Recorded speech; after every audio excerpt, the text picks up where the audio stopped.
What's good with it in the hood with it? Welcome back to the collective clips where you already know we we get it in. But before we get it in, let's get this intro in.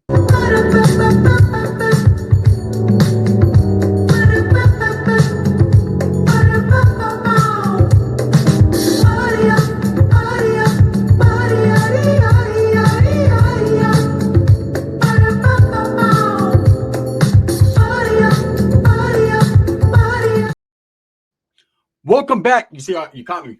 I was fucking making sure my beard was good and shit.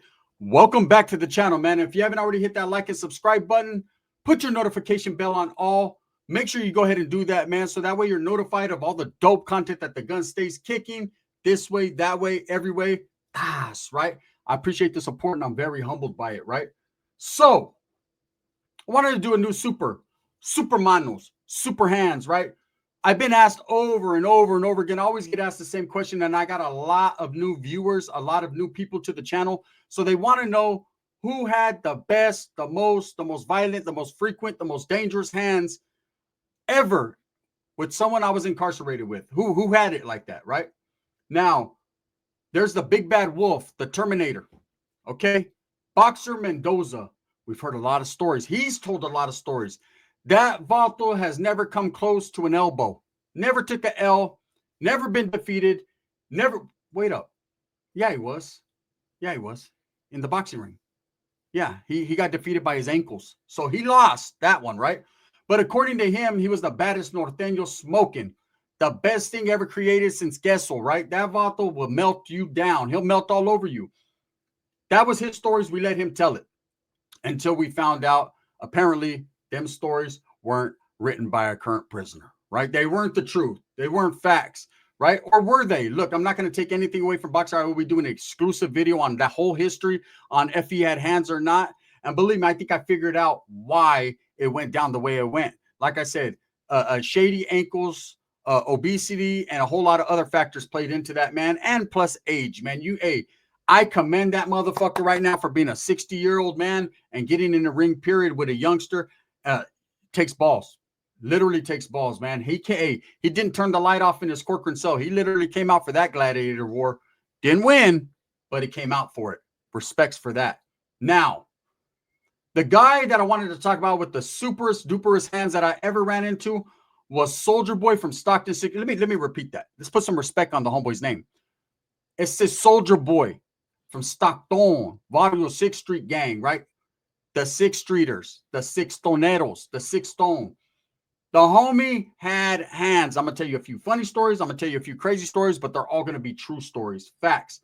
My interaction with him, that was the homeboy. He put a quack ass tattoo on the back of my neck that I've never showed you guys. Why? Because he spelled it wrong. He forgot the letter. How you going to put fucking Cindy on the back of someone's neck and forget the N when we're Norteños? That should be the letter that you remember. It should be just all N's. Whatever, right? So in the back of my neck, city, throw a vida under it, make it to a T, city vida, right? That's just what it was. But the fact is, he did me dirty like that. I didn't know until the homeboy Spanky from Gila started laughing at me. He was like, I mean, it looks clean and shit, eh? But what's it say? I was like, it says Cindy and shit, right? He was like, I never seen it spelled that way. I said, what do you mean? Did he put fucking like a S or something? He says, nah, he didn't put the S, that's it, but he forgot the N. What? Looked in the mirror, wasn't going to tell him nothing because he'd have beat me up. I just had to chalk that one up. And I mean, I approached him in a very nervous and respectful manner. I was like, hey, bro, I think you misspelled it. He said, nah, that looks cool, blood. That's how he used to talk. Nah, that looks cool, blood. I was like, yeah, you're right. It probably does look cool, man. All right, whatever. Hey, that's it. Hey, did he punk me? No. Did I punk myself? Yes, absolutely, man. I could have made a big rah-rah scene over it. I remember one time in prison, a dude fucked up my arm and I tried to stab him in the shower and all kinds of crazy shit. But Soulja Boy, he breathed hard, and a motherfucker will fall. True. So anyways, the day I met him was a great day. And I'll tell you, the Norteños were doing bad in Fred C. Nellis in the Youth Authority. When I say doing bad, we didn't have a lot of artillery. We didn't have a lot of homeboys you could depend on. There was a few of us, Poetico from Sanjo, Chucky from Sanjo, Gunner from Merced, Skinner at that time, right? And a few others that I could literally say were doing their thing. The rest, they put their heads up their asses faster than a rabbit gets gassed, right? They were getting gassed up. Just wasn't a good situation for the Northern Cause at that time. There was a few good homeboys, Cornejo from Main Street, Cisco from Frisco, and a few other good ones, right?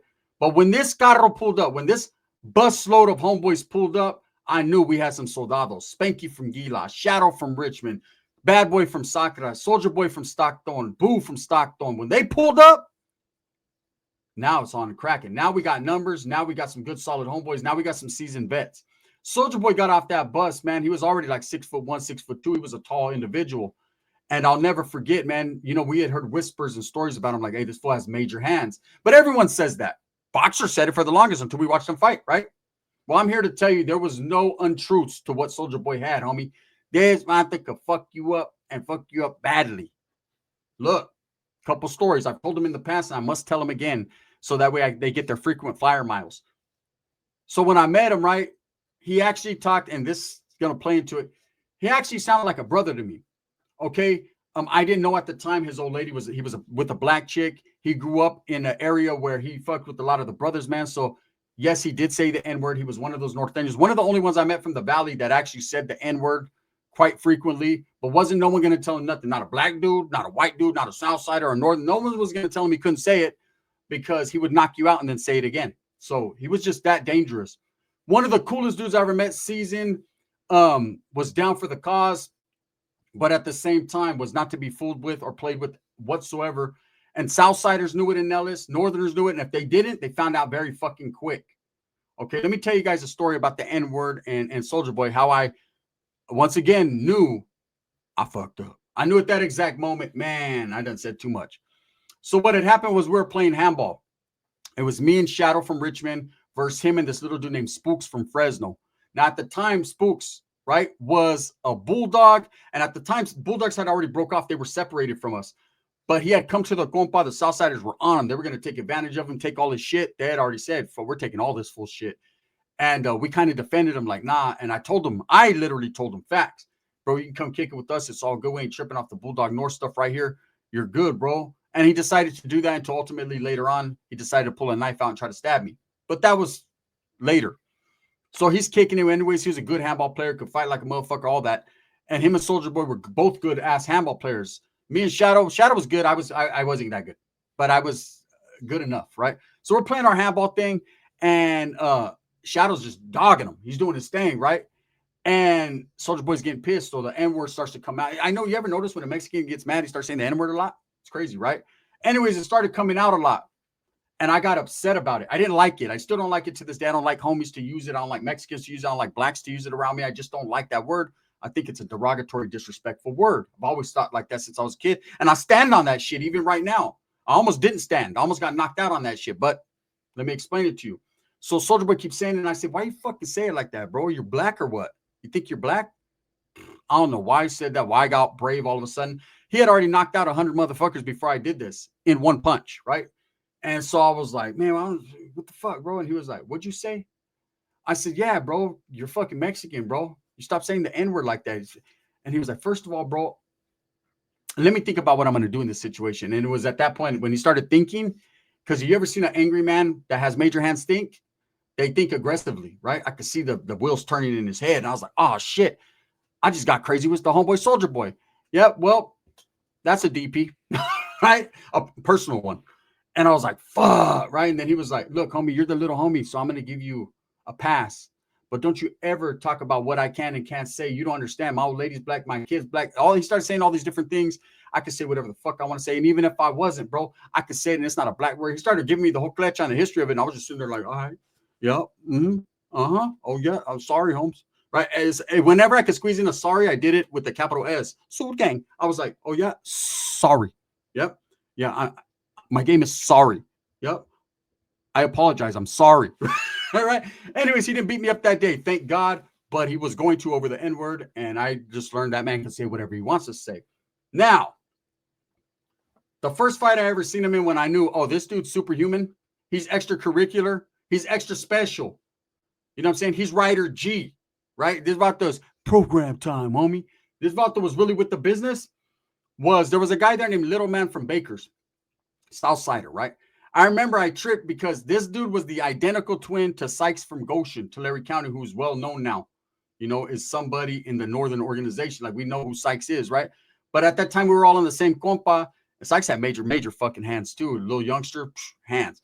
So did that dude, Little Man. I seen him beat up a couple dudes on that compas. But anyways, he was short, had the raccoon looking eyes, just, you know what I'm saying? He just was a spitting image of the homeboy Sykes. They both looked the same, dark. And I remember one day, Soulja Boy, fools used to not want to test him because they'd seen him in the square. He was rocking everybody's shit. The stories were going around.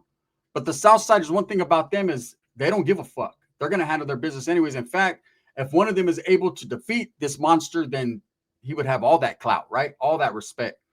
So for whatever reason, we were kicking back. We're bumping and shit. And we had these CL20s, these headphones. They rock. Those that know. And we're kicking back. And this dude, Little Man from Baker's, walks up. And I had seen him all day staring at Soulja Boy. So I knew, like, damn, this dude wants to really test the waters. Soulja's like, hey, if this fool comes up, bro, I'm going to fucking do something very bad to him. Now, you got to understand, the way the reglas went, if you called someone out to the bliñas, you handle it one-on-one. There was no stomping anyone out. That set off a melee or a riot. There was no spitting on people. There was no using weapons. A one-on-one was just handle your business, a fade, and then that's it, respectfully, right? Didn't matter if it was the adversary or the enemy. That went for anyone. You don't stomp no one out. You don't set nothing off unless you're ready to crack it off. So for that guy to go one-on-one with Soulja Boy, he's going to need an army. But whatever, right? He had hands too. So he comes walking up, and I seen it, and I'm like, Soulja. He's like, what's up? I said, that fool's coming. He said, let him come, fool. Watch how he goes, though, right? I'm like, oh, shit. It's all bad. And he comes up, and he's like, hey, bro. What's up? And no, he doesn't, Southsiders didn't say, bro. He's like, hey, yes, you know what I'm saying? I want to see you behind the handball court. He doesn't want to look in Soulja Boy's eyes, though, but he's saying it like with his head down, kind of. Soulja Boy's like, all right, blood. I'm like, oh, man. The way he said that, blood with the capital blood, yeah, I already knew it was all bad. These motherfuckers went behind the handball court. That dude, Little Man, hit him with he hit him with the fucking, the Pacquiao. He tried to throw a couple punches. Soulja Boy literally had his hands down and just, right? It sounded like fucking Pepe blowing into a spoon. Bone dry. He was just, that dude was bone dry. He couldn't wet nothing up. Couldn't get him, right? Man, Soulja Boy reached back like in slow motion. You heard this one Southsider from Chicas who was like, watch out, ese. That fool did a 360 twice and fell. Both his eyes were black, and they were black for a year straight. Facts, right? Hey, the Southsiders went over there, lifting him up. They were like, you didn't have to do the homie like that. He said, I only hit him once. They were like, fuck, it looked like he hit him 100 times. His one punch looked like 100 times. It was the equivalent of 100 regular man punches. You know what I'm saying? That fool hit you hard, like a hungry man hits your stomach, and you got chorro. Just hits you. Hits rock bottom, right? Boom. For a while, no one called him out. They leaned more towards me and a few other dudes that they thought they could beat up, right? And we handled our business like men. But for the longest, no one called him out until one day. The infamous day in Nellis. This is more infamous than the riot. This is more infamous than the fucking Southsiders stealing the keys in Taft and killing the Northerners. This is the infamous day that someone tried to test Soulja Boy because they got pressure cased into it. Now, let me explain to you what a pressure case is, Holmes. A pressure case is someone that gets like, they're on them. Like, you got to do this. You got to do this. You got to do this. Well, there was a guy named Tigre. He was from F Troop, right? Or he was claiming F Troop. He was actually a resident, like not a banger, but he got in there and they were trying to pull him into F Troop. I guess he just decided because he was from Orange County, that was the fucking gang he was going to be from. Whatever, right? He was a big kid, youngster. 17, 18. Soulja Boy at the time was about the same age, right? Soulja Boy's tall. This dude was big and tall. I mean, a big boy. And I was like, ooh. I remember when he got to the compa, I was like, he immediately went with the Southsiders because he was from Orange County. But you inquire because fucking that can be the guy that stabs you to death, right? So I would hear, oh, no, he's not a gang member, but he cased it with the Southerners. All right, cool. Shit, we got to keep our eyes on him because he's a big old monster, right? So anyways, Southsiders were in the back of the dorm. They were talking to him. They're having a junta. We're watching everything. And I'm on the bunk, the short wall, the front bunk, because I was being an asshole and the cops put me up there. And the Soulja Boy's in the next bunk because, again, we were all being assholes and we were on restrictions. So we're sitting there, got to be on our bunks all day. And we're bumping our music, chilling. Soulja Boy's bumping. And this dude, they're talking to him. I'm telling Soulja Boy again, like, hey, I think fucking they're going to pump him up to come fight me. I thought it was going to be me because I'm smaller. Whatever. He's like, you better handle your business. I said, do I never not? I mean, I don't win them all. Shit, I don't really win any of them. But I handle my business, though. I'm real, I was a youngster. I was skinny. I was fucking ugly. And, now I'm just a little bit bigger and still ugly. but I'm still down to handle my business. So anyways, fool comes walking up. He's like, hey, I want to see you in the cell. Now, we're on a short wall. Means it was all single bunks. Then there's the tall wall across, which is all double bunks. Then there's a short wall, literally a concrete wall, and there's 11 to 12 cells. And you had to be like privileged. You had to be a programmer to get in them cells. Some fools had juice in the hookup and they got in themselves. Anyways, I never got into the cell till I fucking just about fucking left there. And then I finally get in the cell like I deserved it. So anyways, fucking Soulja Boy's sitting right there, right? Dude comes up to him and Soulja Boy has his headphones. Soulja Boy takes his headphone back. He's like, what's up? Dude's like, yeah, man, you know, we got to see you, man. You got to go in the... And you can see all the Southsiders laughing in the back. They already knew what time it was. They knew what was going to happen more than the Nortenos did. I was kind of skeptical. I ain't gonna lie. I was like, that's a big boy. It's going to take more than one punch on this one. Soulja Boy put his shit. He was like, oh, you want to fight? He had his Walkman. He's like, you want to fight me? All right, blood.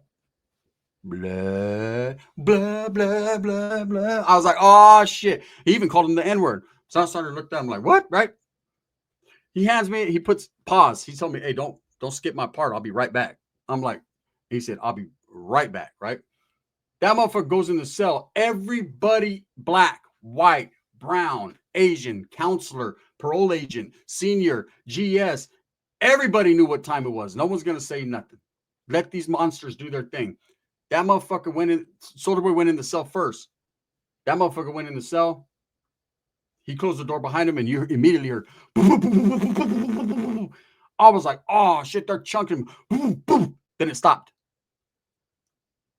Then Soulja Boy opened the door and he looked down. There was a gang of Southsiders right there because they wanted to make sure that, you know, if the dude needed mouth-to-mouth resuscitation or whatever he needed, you know what I'm saying? They were going to send a leva in there, like, handle your business. So they're all right there watching, like, what the fuck? Is it right? And you could hear him whispering, damn, what happened? What's up? That's it. It was like the Twilight Zone. Unsolved mysteries. Nobody knew it was a mystery until Soulja Boy peeks his head out and he says, hey, I just knocked out your homie. Then he closed the door and you heard, then he opens the door and he walks out and he goes, I just woke him up. And that fool came out all bloody. I thought you said he had a glass jaw. He was fucked up, right? That was one of the fucking most amazing things I ever heard or seen. I was like, this dude got hands. Well, we're in the school area. Here's an untold story, right? There was this teacher named Mr. Reinhardt. Old man with the humpback. He used to turn around, right? He looked like a mix between fucking Chito Ranas and Little Toro. Like he's stupid like Little Toro and ugly like Chito Rana. So he was like a mix. He was a super hybrid fucking teacher. People used to chunk him. They almost tried to kill me in that fucking classroom because that dude was so senile and old and deaf. He wouldn't have heard it anyways. But it's me and Soulja Boy in that class and the homeboy Shadow from Richmond. We're in that class, man. What had happened was for 2 days they put us in afternoon school. This is why we got kicked out of afternoon school. I don't know why they kept Shadow going by himself. Oh, but the Shadow got beat up on every day, man, unfortunately. But they sent us, and I was spooked. I ain't gonna lie, afternoon school was a little different. You were gonna see some different cats. And you know, the homeboy Soulja Shadow kept coming back to the compound with black eyes all the time. He was getting jumped every day. So this time it's me, Soulja, and him, and we're in Mr. Reinhardt's class, first class. And I'm telling Soulja, let's get off, fool, let's get off. Because I don't want to walk around that bend and get fucking beat up on, right? Come on, let's get off. He's like, just wait, eh? It's all good, blood. I said, blood. Oh, here we go. Shadow's like, hey, after this class, we got to walk behind the bend to go to Mr. Newman's class, which was a class. It was like a gang coordinator class that they try to make people quit gangs. The I quit gang class. And everyone who's in there was like, I ain't going to quit shit, stupid. So, but it was you can get extra time off and whatever, extra incentives. So anyways, we're sitting there, man, and this whole group of Southsiders start coming in, and one of them looks at Soulja Boy, and he was like, you ain't all that, esse. Let me tell you right now. Soulja was like, back up. Me and Shadow are like, what? He's like, back up. The teacher turned around, and he's like, hey. He's like, shut the fuck up. He's like, okay. He sat down. Soulja Boy said, I'll fight every one of you dudes. Facts. About 11 Southsiders. There was only one or two of them that landed a punch, bro.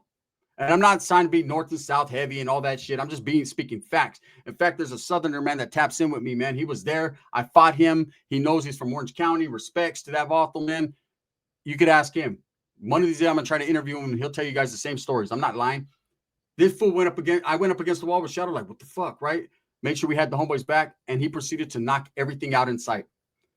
I respect the Southsiders for giving him the one-on-ones. There was one dude, they had to push him into. He was like, no, I'm just a resident. Get your ass in there, fool. That fool had major super duper hands. He's the real Terminator. Okay, not boxer Mendoza and all the stories he tells. Respect the boxer. Like, I ain't got no disrespect to the dude. I know he's probably gonna get mad and upset, but I'm just stating facts. Hey, Soulja Boy from 6th Street Stockton, he was the truth. He was the realest. Look, I've been to prison a gang of times, different prisons, different state prisons, different yards. You don't really see too many fights in prison at the levels I was at, 4s and 3s. It's more knife play, whacking you and shit. But as far as anyone in my lifetime that I've ever seen, I don't give a fuck about Tyson. None of these cats. Soulja Boy's my pick every time. All my money goes on him. On my mama, I put my blood. I put my money on Soulja. On Paru. Everything, on everything. I put all my money on Soulja Boy. Look, man, he tapped in with me when I started this YouTube shit. We were chopping it up. And unfortunately, the homeboy was doing his thing behind the scenes. I didn't know what he was into. I thought he was doing construction and shit. But he was into a little bit more than that, allegedly. Ended up picking up a 9-year case out of state, man. We were just going to get ready to do the interview, and I talked to him on the phone. He was a little, Soulja Boy was different. He's one of them dudes, if he said, didn't fuck with him. I forgot to tell you guys this. So he ends up going to Carl Holton. I end up going to Preston. He goes to Carl Holton first. He leaves us. Then all the Southsiders were like, right? They were crazy on us after he left because now there was no more Debo to Debo. So he's gone. I ended up catching up with him almost a year later. He was on Ebbets. I was on Mono, man. Hey, that was the homie right there, man. I'm going to tell you guys right there. A homeboy from Sanho got there. And he thought he was going to, like, be a shot caller of the yard or something. Soulja Boy by this time was not playing that shit. He was getting ready to parole. He was a homeboy, but he just was like, man, he'll get involved if he wanted to get involved in shit. It wasn't mandatory for him. He was getting a little bit older, and he didn't give a fuck. That's just, who was going to tell him anything? But this dude thought he could tell him something. Let me tell you something. That gym will never, if they used, what's that, luminol shit on that gym, there's probably still sangre right now from what happened to that boy. I tell you something. Soulja Boy was different.